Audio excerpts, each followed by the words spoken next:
Hello everyone, my name is Narendra Kumar and I welcome you all at the Chandigarh Career Group. So guys, हम अपनी series को continue रख रहे हैं और ये पार्ट 3 होगा जिसमें हम प्रीवियस ईयर क्वेश्चन पेपर का एनालिसिस कर रहे हैं और ये जो पार्ट क्या होगा 3 होगा और इसमें हम जियोग्राफी के क्वेश्चंस को देखेंगे।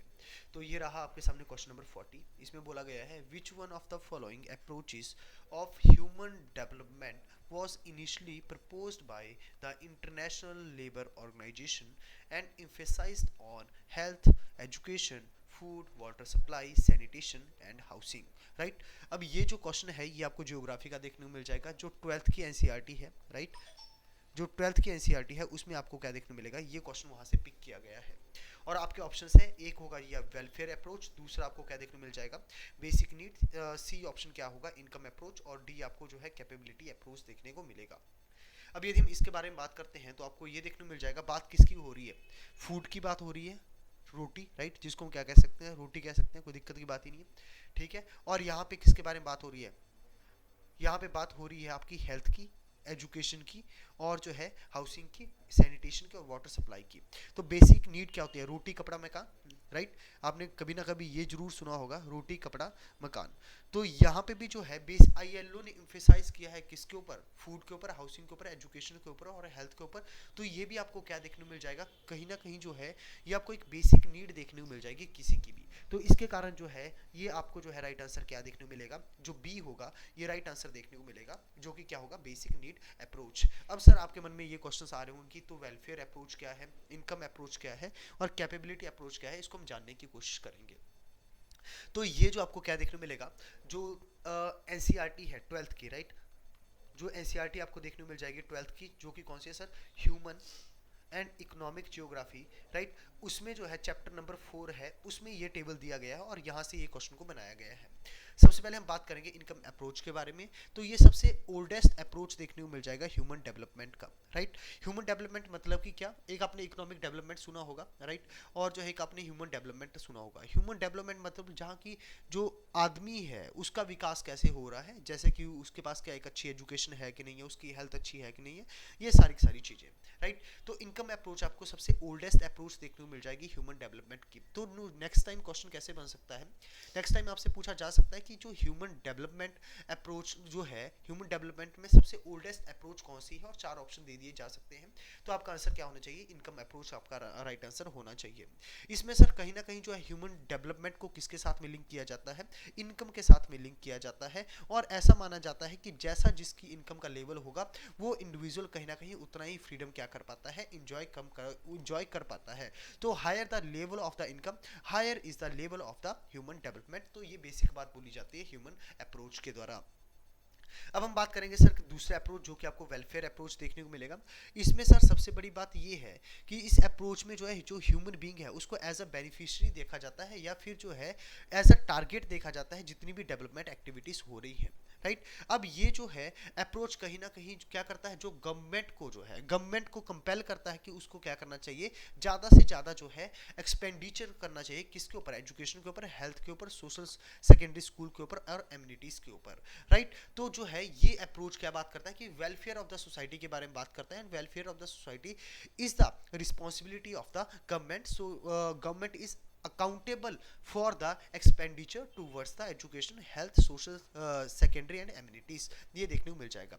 इसमें सर जो पीपल होंगे they do not participate in the development but only passive recipient. मतलब कि क्या, आप इसमें ये देखने को मिल जाएगा जो पीपल होंगे, जो कॉमन सिटीजन है, they will not put any kind of efforts in order to bring the human developments on the table. No, आपको ये देखने को मिलेगा कि सिर्फ और सिर्फ it is the responsibility of the government कि उसको क्या करना है sir, welfare of the society करना है। जब ये वेलफेयर ऑफ द सोसाइटी करेंगे तो ऑटोमेटिकली जो ह्यूमन डेवलपमेंट होगा ये भी बढ़ेगा। तो यहाँ पे जैसा कि लिखा गया है, government is responsible for increasing the level of the human development by maximising the expenditure on the welfare. Right, जो तीसरा आपको अप्रोच देखने को मिलेगा ये आपको बेसिक नीड अप्रोच देखने को मिल जाएगा, जो कि आपके क्वेश्चन में भी था।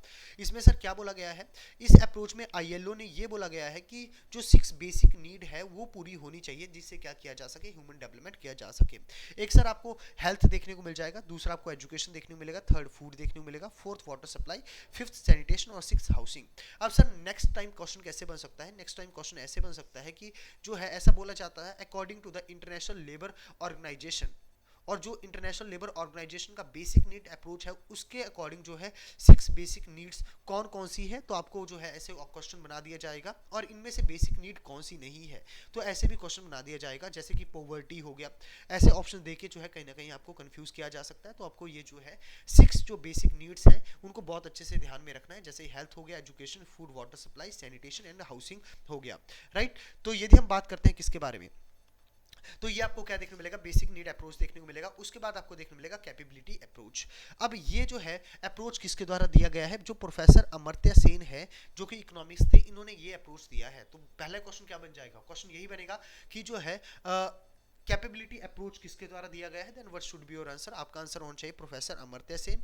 और सर इनका ये मानना है कि आपको क्या करना चाहिए, आपको जो है ह्यूमन कैपेबिलिटीज को बिल्ड करना चाहिए in the areas of health, education and access to the resources, जिसकी वजह से क्या होगा, जब किसी भी इंडिविजुअल की हेल्थ अच्छी होगी, एजुकेशन अच्छी होगी और उसको रिसोर्सेज का एक्सेस होगा, तो कहीं ना कहीं ऑटोमेटिकली क्या हो जाएगा, जो ह्यूमन डेवलपमेंट होगी ये इंक्रीज कर जाएगी। So this is all about the human development approaches, जो कि आपके 12th के एनसीईआरटी में गिवन है, राइट। और जो है इस यहां से एक क्वेश्चन बना है।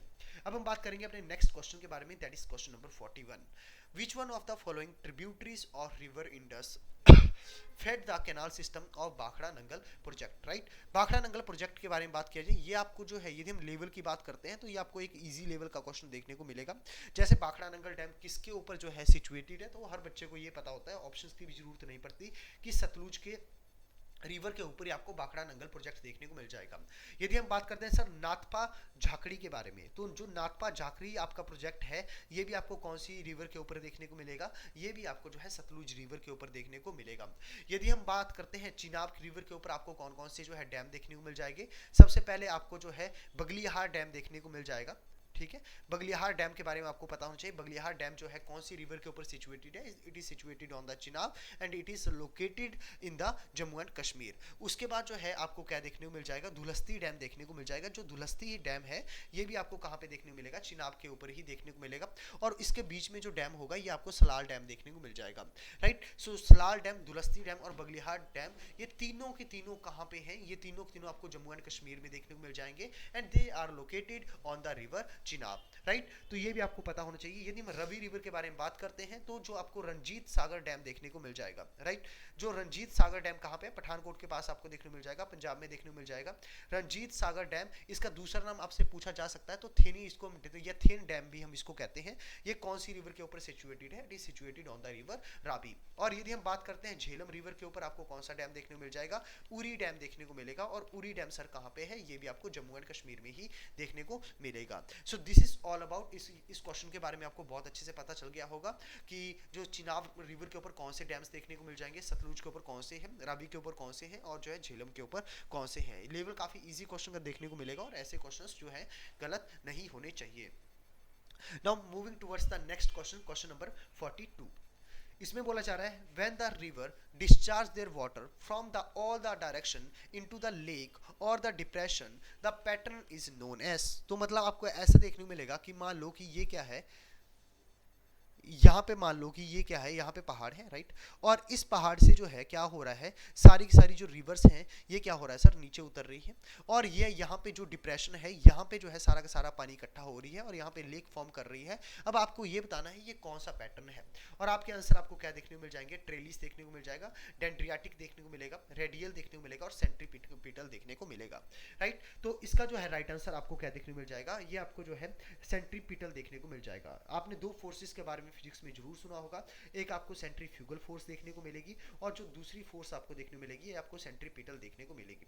जो सेंट्रीपिटल फोर्स है ये बाहर से अंदर की तरफ लगती है और जो सेंट्रीफ्यूगल है ये अंदर से बाहर की तरफ निकलती है, राइट। तो ये आपको डिफरेंस देखने को मिल जाएगा between the centrifugal and centripetal force. यदि हम बात करते हैं पैटर्न्स के बारे में तो 4 टाइप के आपको पैटर्न देखने को मिल जाएंगे। फॉर एन एग्जांपल मान लो कि ये जो है क्या है, मेन रिवर जो है यहाँ से फ्लो कर रही है, राइट। मान लो कि ये जो है क्या है, मेन रिवर यहाँ से जा रही है और जब यहाँ पे जो है क्या होगा कि जब मेन रिवर में जो है बहुत ही आपको जो है ट्री लाइक स्ट्रक्चर देखने को मिल जाएगा। कहीं से भी कोई भी ट्रिब्यूटरी क्या कर रही है सर, ज्वाइन कर रही है, राइट। उसका कोई डेफिनेट पैटर्न नहीं है तो उसको हम क्या कहते हैं, उसको हम डेंड्रियाटिक पैटर्न कहते हैं। और इसको हम क्या कहते हैं, डेंड्रियाटिक पैटर्न को हम ट्री लाइक पैटर्न भी कहते हैं। तो एग्जाम में यदि ट्री लाइक वर्ड दिखेगा या डेंड्रियाटिक दिखेगा तो इररेगुलर पैटर्न आपको देखने को मिलेगा कि कोई एक डेफिनेट पैटर्न नहीं है। और वहीं पे यदि हम बात करते हैं सर किसके बारे में, यदि हम बात करते हैं ट्रेलिस के बारे में तो ट्रेलिस में आपको क्या देखने को मिलेगा, ट्रेलिस में आपको ये देखने को मिलेगा जो आपकी क्या होगी, जो ट्रिब्यूटरी होगी और जो आपकी क्या होगी, डिस्ट्रीब्यूटरी होगी। सर ये कहाँ पे, जो आपका 90 डिग्री का एंगल है इसको ये बनाती है। मतलब कि क्या, ऐसे जो है आपकी ट्रिब्यूटरीज आएंगी और एकदम रेक्ट आपको क्या देखने को मिलेगा, रेक्ट एंगल के ऊपर आपको देखने को मिलेगा, राइट एंगल के ऊपर आपको ये देखने को मिलेगा कि ज्वाइन करेगी, अराउंड 90 डिग्री आपको देखने को मिलेगा, राइट। तो ये आपको जो है ऐसे पैटर्न को हम क्या कहते हैं, ऐसे पैटर्न को हम ट्रेलिस पैटर्न कहते हैं। अब हम बात करेंगे सर किसके बारे में, रेडियल पैटर्न के बारे में। और इसका दूसरा नाम क्या देखने को मिल जाएगा, सेंट्रीफ्यूगल पैटर्न भी देखने को मिलेगा।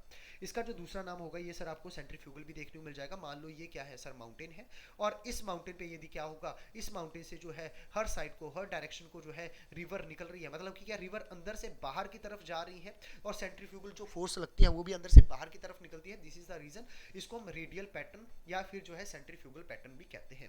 यदि हम इसी के बारे में बात करते हैं तो आपको क्या देखने को मिल जाएगा, ये जो रेडियल पैटर्न का आपको एग्जांपल कहां पे देखने को मिलेगा, ये आपको जो है इंडिया में देखने को मिल जाएगा। इंडिया में आपने अमरकंटक के बारे में जरूर सुना होगा। जो अमरकंटक है वहां से जो है कितनी 3 रिवर जो है ओरिजिनेट करती है। एक जो साउथ ईस्ट की तरफ जाती है इसका नाम क्या होगा, ये आपको महानदी देखने को मिलेगी। जो नॉर्थ ईस्ट की तरफ जाएगी ये आपको कौन सी देखने को मिलेगी, सोन रिवर देखने को मिलेगी। और जो है जो वेस्ट की तरफ जाएगी ये आपको नर्मदा देखने को मिलेगी। तो 3 जो रिवर है एक ही माउंटेन से क्या करती है, ओरिजिनेट करती है। सो ये कौन सा पैटर्न बनाती है, ये जो है रेडियल पैटर्न बनाते हैं। तो ये आपको जो है क्या देखने को मिल जाएगा, क्वेश्चन नंबर 42 का जो राइट आंसर होगा ये आपको जो है क्या देखने को मिलेगा, D is the right answer, that is the centripetal force, right. अब हम बात करेंगे नेक्स्ट क्वेश्चन नंबर 43 के बारे में। क्वेश्चन नंबर 43 के बारे में बात करें तो इसमें बोला जा रहा है विच one of the following statement about the Coriolis force is not correct. Sir Coriolis force आपको क्या देखने को मिल जाएगी, कोरोलियस फोर्स आपको ये देखने को मिलेगा कि ऐसी फोर्स जब भी कोई रोटेटिंग जो है बॉडी होती है उसमें से जो भी फोर्स जो है क्या करती है, कॉज करती है डिफ्लेक्शन, उसको हम क्या कहते हैं, कोरोलियस फोर्स कहते हैं। मान लो कि हमारी अर्थ जो है ये भी आपको क्या देखने को मिल जाएगी, एक रोटेटिंग बॉडी देखने को मिल जाएगी। कहाँ से कहाँ रोटेट करती है, from the west to east. ये क्या करती है सर, रोटेट करती है, राइट। और जो है ऑलमोस्ट आपको क्या देखने को मिल जाएगा कि सारे के सारे जो है प्लेनेट क्या करते हैं सर, वेस्ट टू ईस्ट ही रोटेट करते हैं। बट यहाँ पे आपको एक्सेप्शन देखने को मिल जाएगी in the Venus and Uranus. जो वीनस एंड यूरेनस है इनकी जो डायरेक्शन कौन सी देखने को मिलेगी, फ्रॉम ईस्ट टू वेस्ट जो है ये क्या करते हैं, रोटेट करते हैं, राइट। तो ये तो आपको थोड़ा बहुत बेसिक पता चल गया होगा। और यदि हम बात करते हैं सर किसके बारे में, कोरोलियस फोर्स के बारे में, तो कोरोलियस जो फोर्स होगी जब भी कोई बॉडी क्या करती है, रोटेट करती है, तो जो है जो फोर्स जनरेट होती है उसको हम क्या कहते हैं, कोरोलियस फोर्स कहते हैं। और ये क्या करती है सर, डिफ्लेक्शन कॉज करती है। सर यहाँ पे ये बोला जा रहा है आपको जो है इनकरेक्ट स्टेटमेंट बतानी है। यहाँ पे ये बोला जा रहा है जो मैक्सिमम होगी ये पोल के ऊपर होगी। मान लो यहाँ से कोई एयर यहाँ पे जा रही है तो यहाँ पे बहुत कम आपको क्या देखने को मिलेगा, डिफ्लेक्शन देखने को मिलेगी। लेकिन जैसे जैसे आप पोल की तरफ जाओगे तो जो डिफ्लेक्शन होगी ये आपको ज्यादा देखने को मिलेगी। तो मैक्सिमम जो डिफ्लेक्शन होगी ये आपको पोल के ऊपर देखने को मिल जाएगी और ये एब्सेंट होगी, एक 0 डिग्री पे के ऊपर ये ऑलमोस्ट एब्सेंट होगी क्योंकि ये कोई भी डिफ्लेक्शन कॉज नहीं करेगी। तो ये भी आपको स्टेटमेंट सही देखने को मिलेगी, ये भी आपको स्टेटमेंट सही देखने को मिलेगी। Now moving to the statement C and D, इसमें आपको जो है एक चीज पकड़नी है कि जो है इसमें भी राइट डायरेक्शन के बारे में बात की जा रही है और इसमें भी जो है राइट डायरेक्शन के बारे में बात की जा रही है। ऐसा हो ही नहीं सकता जो विंड है वो एक ही डायरेक्शन में क्या करे, डिफ्लेक्ट करे। तो आपको ये पता चल जाना चाहिए, आप 50-50 तक यहीं से पहुंच जाने चाहिए थे। यदि आपको इन दो स्टेटमेंट के बारे में पता भी नहीं होता तब भी आप यहाँ से 50-50 तक पहुंच सकते थे, राइट। अब सर आपको क्या देखने को मिल जाएगा, रूल ये है, आपने फेरल लॉ के बारे में जरूर सुना होगा, राइट। जो फेरल लॉ है इसने क्या किया है सर, इसने जो है आइडेंटिफाई किया है direction direction of the wind. इसका ये मानना था, मान लो कि जो विंड कहां से कहां चलती है, from high pressure to low pressure. यहाँ पे आपको हाई प्रेशर देखने को मिलेगा, ऊपर आपको जो है लो प्रेशर देखने को मिलेगा, तो विंड की ऐसी कुछ मूवमेंट होगी।